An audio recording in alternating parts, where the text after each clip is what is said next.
le lundi 28 septembre 2020, les élèves du primaire et du secondaire ont repris le chemin des classes sur toute l'étendue du territoire national. Ici, à Natitingou, dans le département de la Takora, une équipe de Kaswa TV, après avoir parcouru quelques écoles, note l'effectivité de la rentrée scolaire. Nous avons fait la pré-rentrée et le lundi passé, les parents n'étaient pas sortis en fait.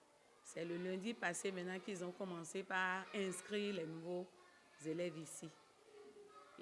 Les évaluations diagnostiques aussi ont commencé le mardi passé. Effectivement, la rentrée a démarré. En fait, depuis le 21, il y avait déjà la pré-rentrée. Les préliminaires, les parents sont venus inscrire les enfants. Et on a procédé au nettoyage de l'école. Donc le 28, le lundi passé, et les cours ont démarré.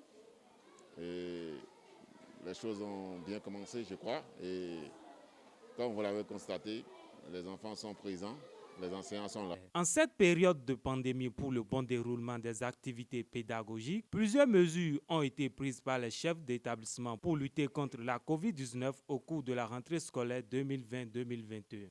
Bon, il y a le dispositif de lavage de mains et nous avons instruit aussi les enfants à ne pas se rapprocher trop. Même s'ils veulent se parler, qu'ils gardent la distance, au moins 1 mètre. Et les enseignants aussi portent leur bavette.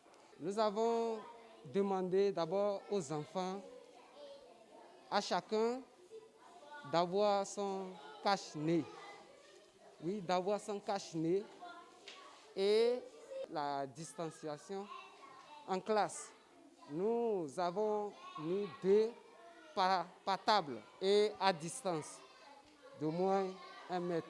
Quand nous sommes venus, notre maître nous a dit de respecter les 1 mètre d'écart et de porter nos cache-nez et de nous laver les mains à l'eau et au savon. Notre maître, avant de rentrer, il nous dit de laver les mains et de porter les cache-nez. Et avant de sortir, on lave les mains et on s'assoit 2 par table. Et avant de manger, on lave les mains.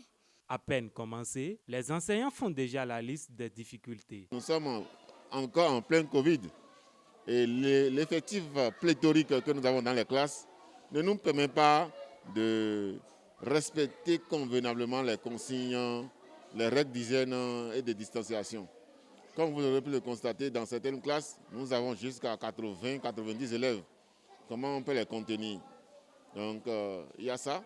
Et les grandes classes, tous les enfants n'arrivent pas à venir à l'école avec le cache-nez. D'accord? Même si vous avez pu constater que nous avons le dispositif de lavage de mains devant les classes, et ça ne suffit pas. Il faut quand même au moins les bavettes ou bien les cache-nez pour quand même, un temps ça peut réduire le taux de propagation de ce virus-là.